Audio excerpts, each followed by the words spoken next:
Bonjour, c'est ici pour le casting de Blonde, je m'appelle Anouk. Oui, c'est ça. Mettez-vous là.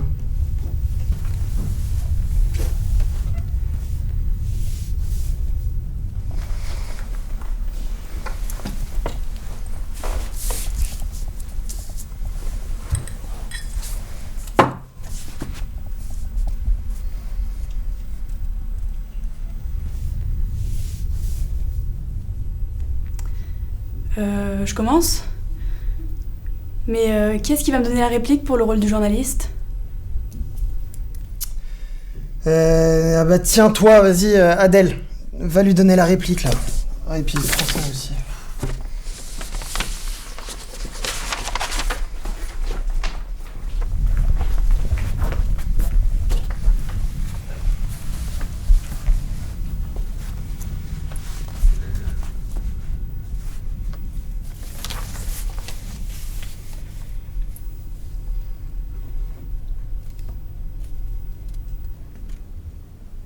Comment avez-vous commencé ? Commencer quoi ? Dans le cinéma. Je crois qu'on m'a découverte. Et il faut s'y faire. Mais je n'y arrive pas. J'ai joué Marilyn Monroe. Mais je ne peux plus jouer Marilyn Monroe. Pourtant, il le faudra. Marilyn n'existe pas. Quand je sors de ma loge, je suis Norma Jane. Et je le suis encore quand je joue. Marilyn Monroe n'existe qu'à l'écran.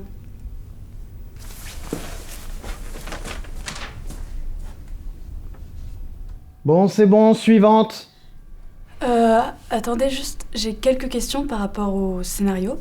Votre assistante, là, Adèle, elle incarnait bien le rôle d'un journaliste. Oui, c'est ça. Mais, pourquoi pas d'une journaliste dans le film ? Enfin, ça rendait bien, là, non ?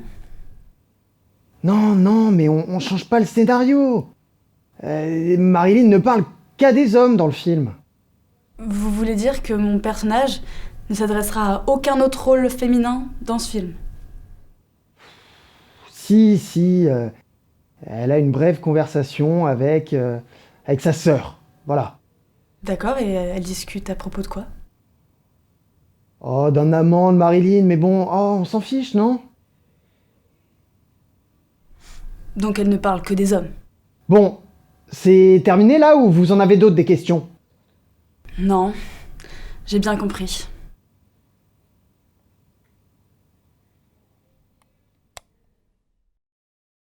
Les personnages féminins au cinéma pourraient presque être remplacés par des lampes, dit la scénariste américaine Kelly Sue DeConnick, estimant que l'histoire resterait inchangée.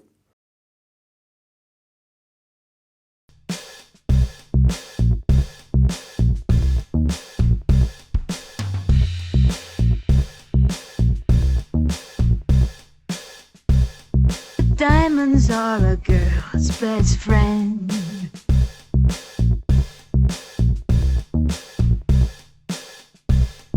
Diamonds are a girl's best friend.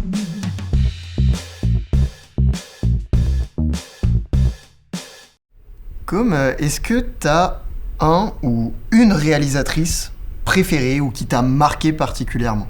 Alors moi, mon réalisateur préféré, c'est Quentin Dupieux.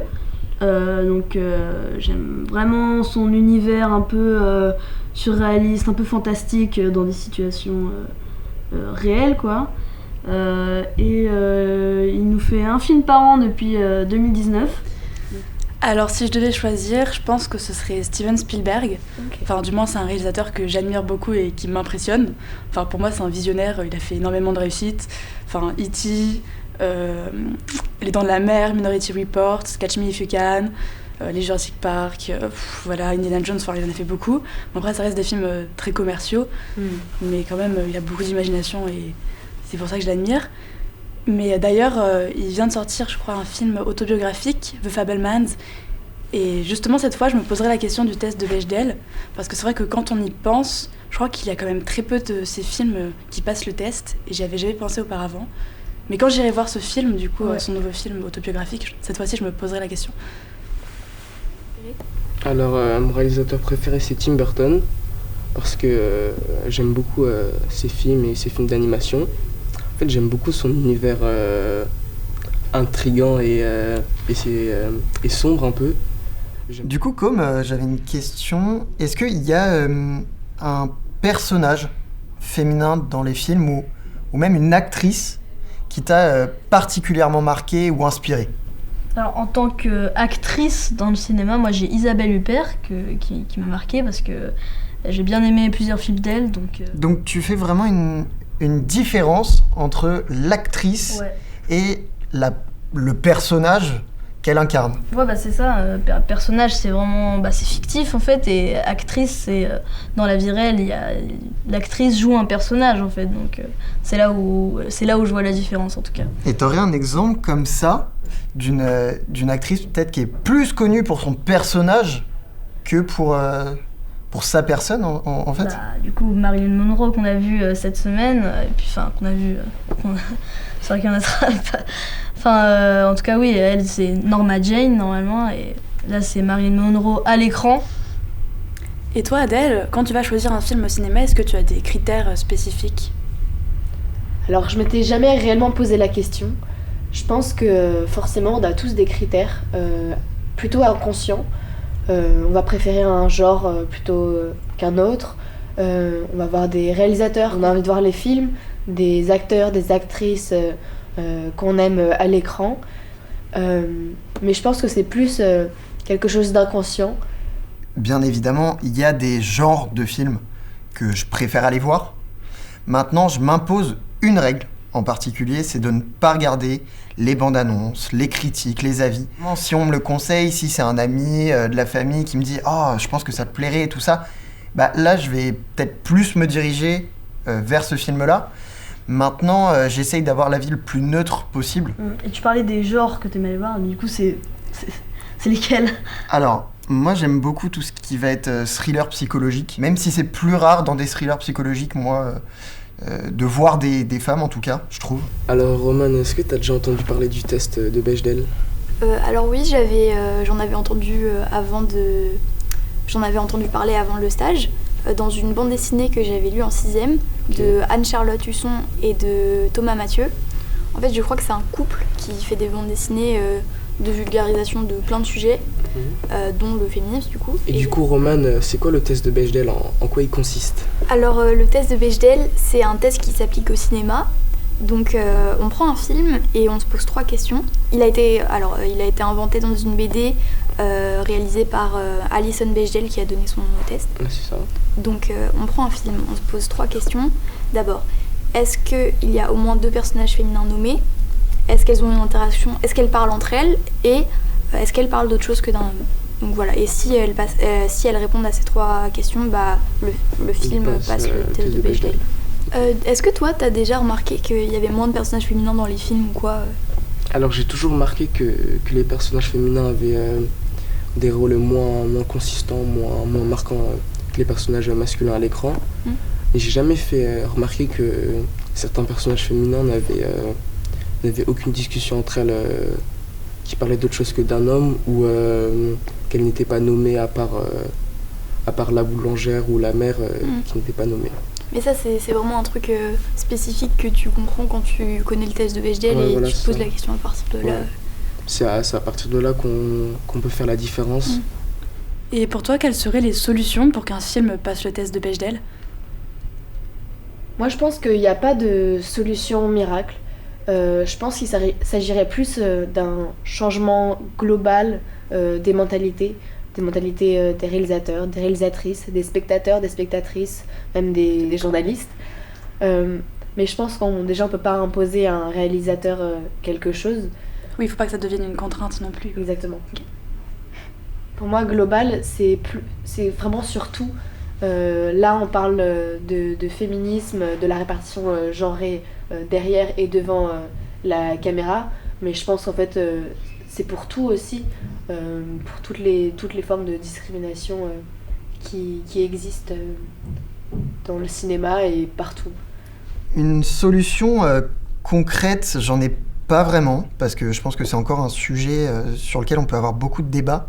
Maintenant, je pense qu'il y a une chose où on peut être tous d'accord, c'est que ça passe surtout par l'éducation de nos futures réalisatrices, réalisateurs. Donc ça passe par les films qu'on monte dans les écoles encore primaires, même les collèges, les lycées en fait.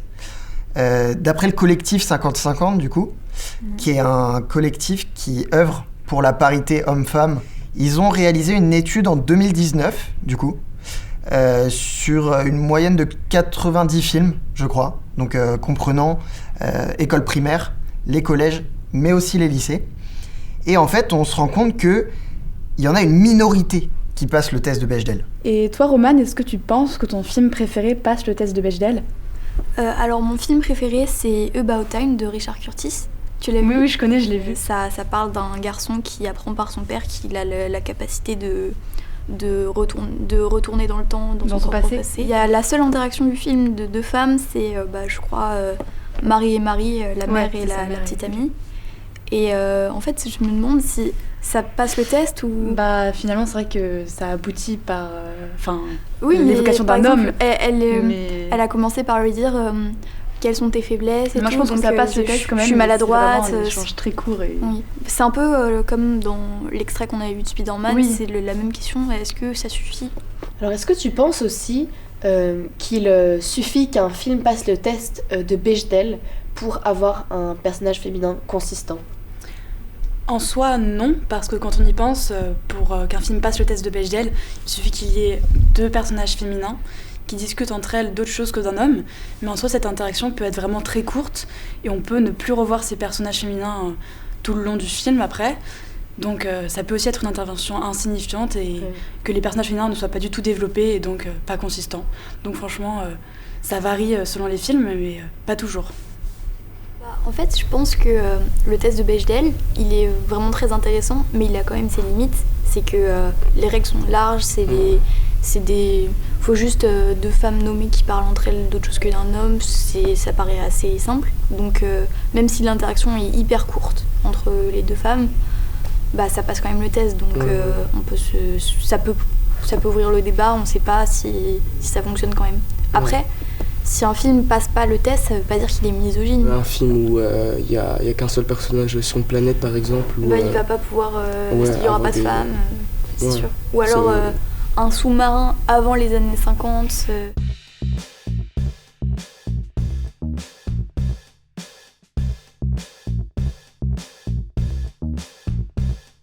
The French are glad to die for love, they delight in fighting duels. But I prefer a man who lives and gives the expensive jewels. A kiss on the hand may be quite content to know, but diamonds are a girl's best friend. A kiss may be grand and I won't be the